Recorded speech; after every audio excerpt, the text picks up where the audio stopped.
Buenas noches a todos, ¿cómo están? Buenas noches, bien compañerita, gracias. Mucho gusto. Mi nombre es Solange Quiñones. Estamos presentando la actividad número 8 de Escuela del Pensamiento de Trabajo Social número 2, portafolio llamado Diversidades y Teoría de la Decolonialidad. Estoy con mis compañeras Yulisa Fernanda Bernal Ormaza y mi compañera María Paula Murillo Rodríguez para el profesor Oscar Alberto de la Cruz. Bueno, vamos a iniciar desde las diversidades, saberes y trabajo social en perspectiva intercultural y decolonial.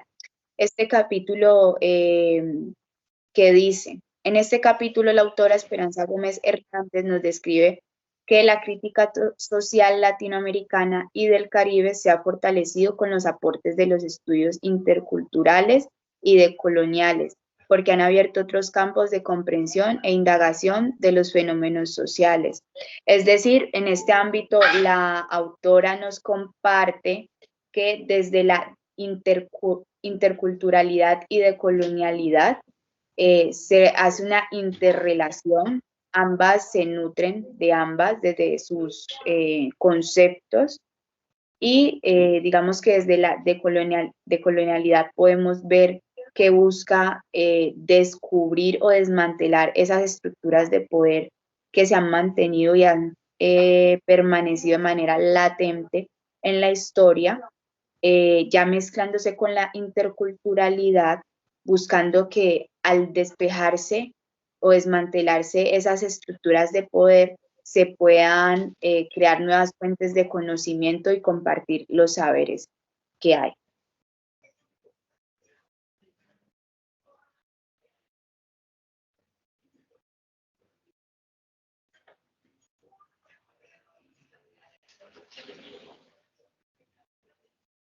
Desde los saberes diversos se establece que la relación entre el saber local y saber universal se establece a través del contacto creativo con las otras culturas. Digamos que se hacen nuevas formas de interacción a nivel cultural.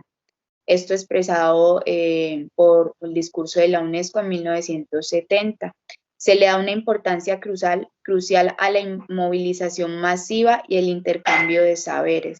Digamos que se prioriza, como nuevamente valga la redundancia, una nueva forma de saber en el conocimiento, el cruce de culturas y de saberes.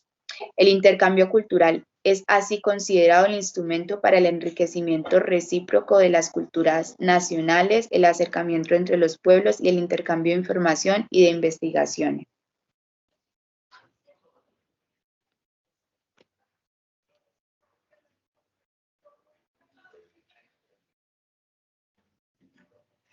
Esperanza Gómez refiere que el intercambio cultural es considerado el instrumento para el enriquecimiento recíproco de las culturas nacionales, el acercamiento entre los pueblos y el intercambio de información y de investigaciones. Digamos que ella ahí nos expresa que desde la interculturalidad se crea un fuerte componente que se vuelve fundamental para, digamos, generar nuevas formas de interacción y de relaciones que se complementen y se fortalezcan, buscando que primero también las comunidades se liberen, se emancipen no solo desde lo individual, sino también desde lo comunitario. Se habla también de reconocer a cada componente del sistema como un aporte importante a sumación de conocimiento, diversidad y culturalidad. Desde el trabajo social se permite comprender las complejidades de las diversidades y las desigualdades sociales. Desde un enfoque intercultural se busca promover el diálogo intercultural para el intercambio de saberes y experiencias. Desde un enfoque ya decolonial se busca la transformación de las estructuras sociales que por año han mantenido en su poder la marginación y la exclusión de las culturas occidentales, generando más desigualdad y discriminación.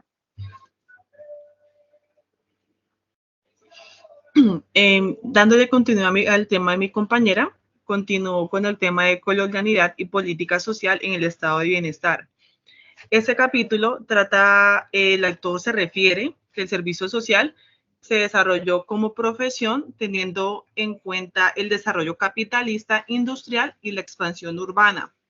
Adicional, la cohesión social, que son las experiencias del proceso de formación y el desarrollo de la clase operaria, y del ingreso en el escenario político de la sociedad, exigiendo su reconocimiento como clase por parte del propietario y del Estado. La vida social entre el proletariado y la burguesía pasa a exigir otros tipos de intervención más allá de la caridad y la represión.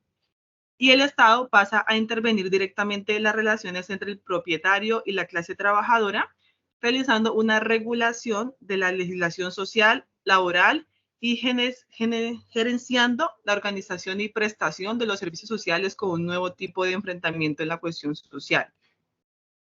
El capitalismo monopólico, que lo indicó Neto en el año 1992, él refiere que la cohesión social es el monopolio del capitalismo que el Estado decide mediante la creación de políticas sociales públicas para intervenir de forma continua el sistema y la estrategia. Esta cuestión social supone que la posibilidad de la intervención sobre el conjunto de problemas económicos, sociales, políticos, culturales e ideológicos, generando un intercambio cultural, es así como se considera que el instrumento pasa a enriquecerse de forma recíproca entre la cultura nacional, el acercamiento entre los pueblos y el intercambio de información y de investigaciones. Adicional, las políticas públicas son las formas que se generaron para una mejor intervención del Estado, no sobre la cuestión social en sí, sino sobre sus consecuencias. En este estudio, las políticas sociales, se requiere también un análisis del Estado como instancia autónoma, sino también como a la sociedad civil, también las luchas de las clases sociales y los movimientos, incluyendo los colectivos profesionales.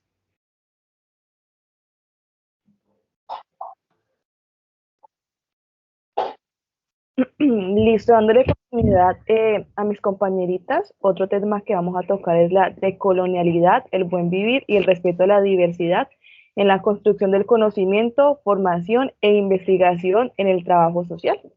El texto aborda la temática de la decolonización, el buen vivir y el respeto a la diversidad, centrándose en el análisis de las políticas migratorias.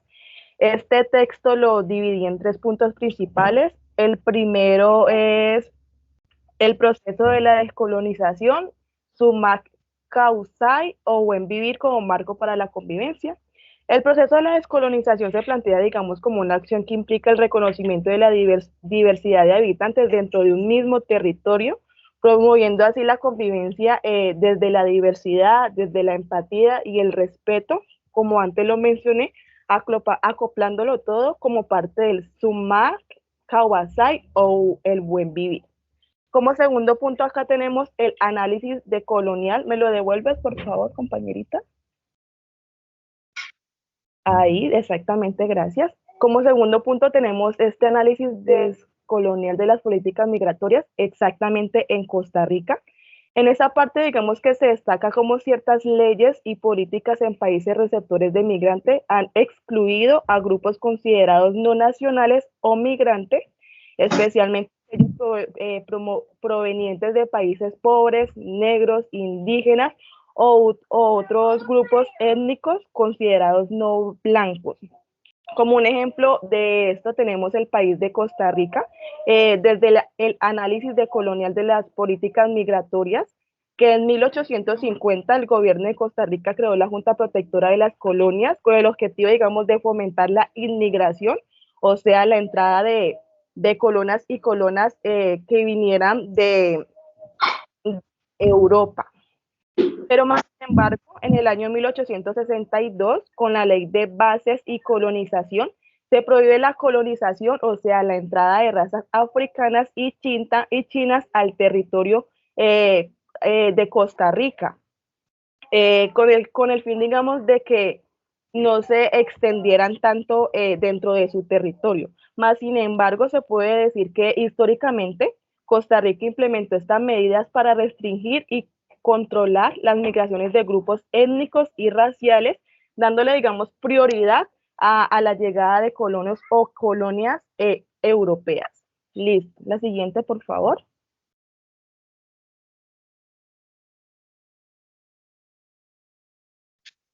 Como tercer punto, tengo el reto que implica para nosotros los trabajadores sociales. Desde nuestra profesión es un reto social identificar y revelar acciones que son eurocéntricas, o sea, la mirada del mundo centradas en Europa, adocéntricas, centradas en los hombres, adultocéntricas, centradas en los adultos, homofóbicas, que es la discriminación a las personas LGBTQ+, y etnocéntricas, centradas en una única cultura o etnia. Digamos que con el fin de que como nosotros trabajadores sociales podamos contribuir a la descolonización o cuestionar discursos que respalden las políticas sociales y políticas migratorias. Un ejemplo de esto, se han realizado investigaciones sobre la migración internacional. Se ha podido observar que algunos países donde llega masivamente población de migrantes, precisamente, se ha podido ver que existe un discurso etnocéntrico y o nacionalista, donde se niega, digamos, el reconocimiento en pleno de los derechos de las personas migratorias dentro de este país. Como trabajadores sociales, es necesario, digamos, abordar esta problemática para fomentar políticas y prácticas sociales más inclusivas, respetuosas, desde los derechos de todas las personas, independientemente de su origen o su estado legal migratorio dentro del territorio. Listo.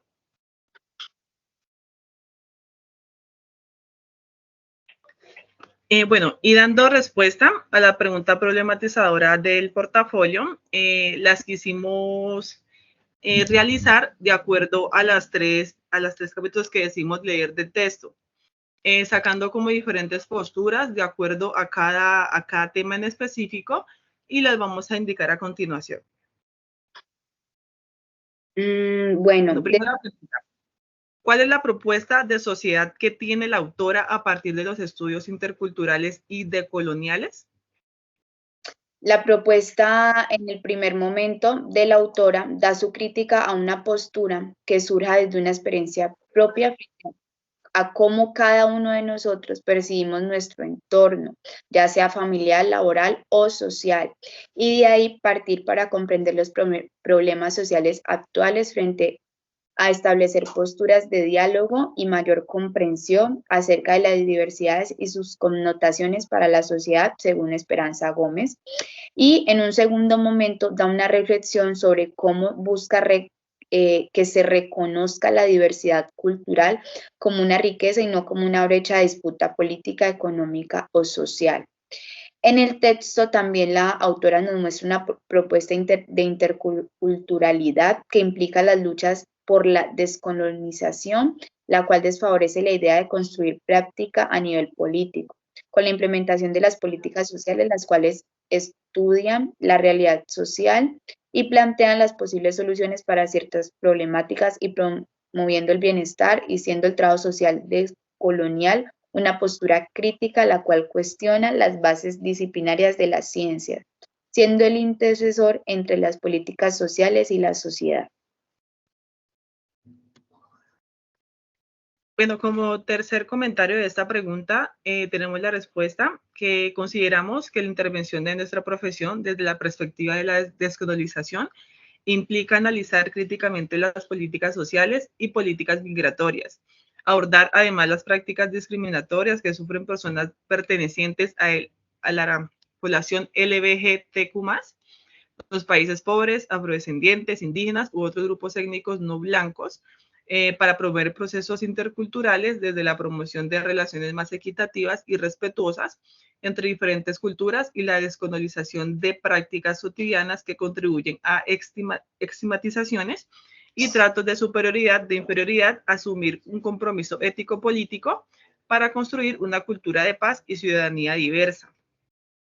Y en la segunda pregunta, tenemos que cómo deberíamos hacer la intervención profesional desde la perspectiva.